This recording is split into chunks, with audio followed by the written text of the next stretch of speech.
আসসালামু আলাইকুম এভরিওয়ান, আমি আপনাদের সবার সুপ্রিয় তানভীর মাহমুদ সেলিম। ডিম ভাজি খেতে কার না ভালো লাগে, কিন্তু এই ডিম ভাজি করতে পারে কয়জন? আজকে আমি আপনাদেরকে শিখাবো কিভাবে গুড়ার ডিম ভাজি করতে হয়। গুড়ার ডিম ভাজি করার জন্য সর্বপ্রথম যেটা লাগবে, এরকম বিশাল আকারের 2-3 মণ ওজনের একটা মিষ্টি কুমড়া, সাথে বোম্বাই থেকে নিয়ে আসা এরকম একটা মুম্বাই কাঁচা বেগুন। এগুলাকে ভালো করে আগে কেরোসিন তেল দিয়ে ধুয়ে নিতে হবে। আপনারা ওয়েট করেন, আমি শিখাই দিতেছি। এভাবে একটু কেরোসিন তেল ঢেলে দেবেন, দেওয়ার পরে হচ্ছে এগুলাকে ভালোভাবে ধুয়ে নেবেন। আমি আগে থেকে ধুয়ে রাখছি, জাস্ট একটু ক্যামেরার সামনে বোঝানোর জন্য দিলাম। তো তারপরে এগুলাকে হচ্ছে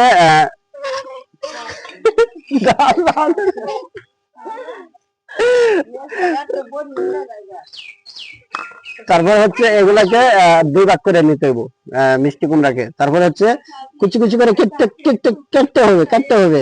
মিষ্টি কুমড়া কাটা শেষ হয়ে গেলে এভাবে হচ্ছে মানে বেগুন গুলাকে কেটে নিতে হবে।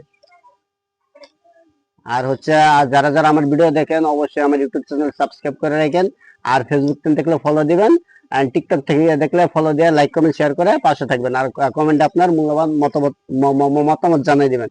তো কাটা শেষ হয়েছে, গুড বাই। এখন আমাদের কাজ শেষ।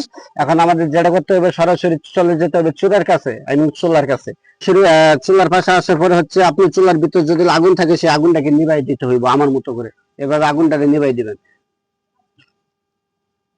একটু ওয়েট করতে হইব, কারণ এর বিদেশে আগুন তো, যার জন্য হচ্ছে একটু বেশি ধরে গেছে, যার জন্য হচ্ছে একটু নিতে সময় লাগতেছে।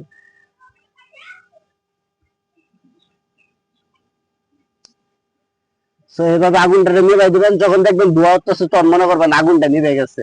তারপর হচ্ছে আমার মতো একটা এত বড় একটা বালতি বসে দিবেন আপনি চুলার উপরে। দেওয়ার পরে মেসটার করে রাখবেন, ফালা রাখবেন, মেসের কাম শেষ। তারপরে একটু অপেক্ষা করতে হবে আগুনটা একটু ভালোভাবে নিভার জন্য। সো এই যে দেখেন আমি আগুন নিভাই দিছি। এখন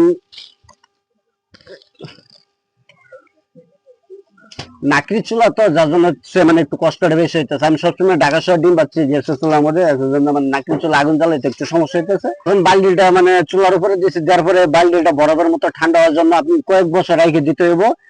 রাখার পরে তখন দেখবেন আপনি যে করার সরি বালতির ভিতর দিয়ে যখন দেখবেন ধোয়া বের হইতেছে, তখন মনে করবেন আপনি বরফের মতো ঠান্ডা হয়েছে। তখন আপনাকে ঢেলে দিতে হবে বিশেষভাবে তৈরি করা অকটেল পেট্রোল ডিজেল মোবাইল তো বিশেষভাবে তৈরি করা হারপিক, এটাকে আপনি ঢেলে দিতে হইব। মনে রাখতে হবে এখানে হারপিক দিতে হইব, কিন্তু এখানে কোনো তেল দিলে চলবে না, এখানে হারপিক দিতে হইব। কতটুক দিতে হইব চলবো আরেকটু? ওকে, আমার ক্যামেরাম্যান বসে এতটুকু না। সো এখানে হচ্ছে আপনার হারপিকটা দেওয়ার পর আপনি 2-3 বছর অপেক্ষা করতে হইব। পাশাপাশি আপনি চুলার আগুনটা মানে নিভে রাখতে হইব। হারপিকটা বরফের মতো ঠান্ডা হওয়ার জন্য কিছু সময় অপেক্ষা করতে হইব। আপনার বেশি না, 2-3 বছর অপেক্ষা করলেই হারপিকটা দেখবেন বরফের মতো ঠান্ডা হয়ে গেছে। তো ও মাই গড, আগুন নিভে গেছে। তারপর হচ্ছে বিদেশি টানা দিয়ে এগুলার একটু হচ্ছে এই আগুন লাগে।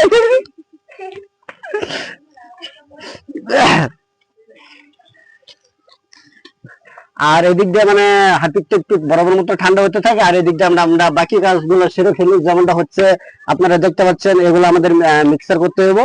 এখন আমরা হাত দিয়ে দিলাম। এখানে হচ্ছে আপনার দিতে হবে পরিমাণ মতো চিনি। এখানে লবণ দিলে কিন্তু হইব না। এই যে হারপিক কিন্তু ঠান্ডা হয়ে গেছে, আপনারা দেখতে পাচ্ছেন একটু পানি সব আছে, হারপিক নাচতে আছে।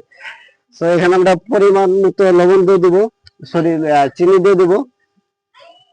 চিনি দেওয়া শেষ হয়ে গেছে আমাদের। এগুলাকে এখন ভালোভাবে হচ্ছে হাত পা দিয়ে মিক্সার করে নিব।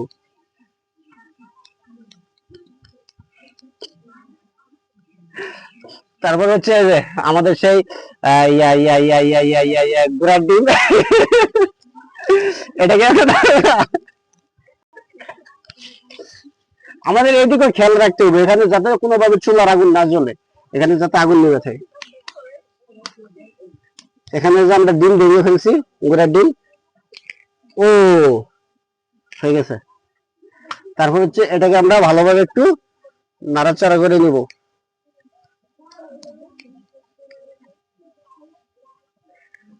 মনে রাখতে হবে এখানে কিন্তু চুলার আগুনটা যাতে কোনোভাবে না লাগে, নিভায় রাখতে হবে সবসময়। তারপরে হচ্ছে আমরা একটু নাড়াচাড়া করে নিব। এখানে আপনার দাঁড়াইতে হইব, নয়তো কিন্তু হার্পিক সিট আপনাদের শরীরে আসতে পারে।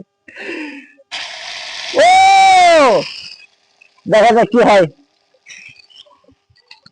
ডাকনা গো, এখানে আপনাদের ঢেকে দিতে হইব।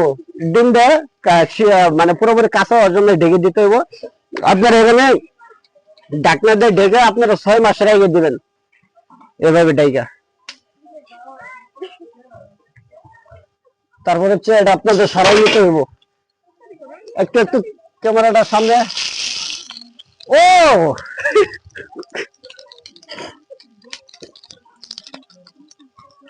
আর আমার এই ডিম বাজার পিছনে মানে ডিম বাজার শিকার পিছনে অনেক বিশাল একটা মানে কাল্পনিক বলতে পারেন বা হচ্ছে রহস্যময় একটা ইতিহাস আছে। এটা যদি আপনারা জানতে চান তাহলে আমার কমেন্ট বক্সে বা হচ্ছে ইনবক্সে জানেন, আমি আপনাদের সাথে শেয়ার করব।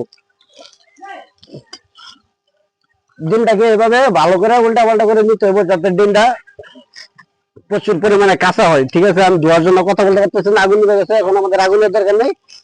তো ফাইনালি ক্যামেরাটা একটু ক্যামেরাম্যান সামনে নিয়ে আসেন, আসে ডিমটা দেখাইতে পারেন আপনি।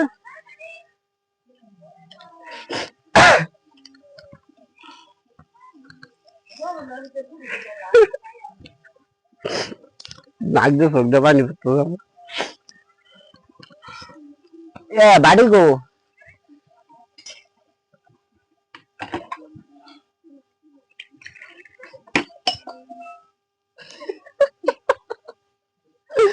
ভিডিওটা অনেক বড় হয়েছে, কাটা কাটা লাগাইতে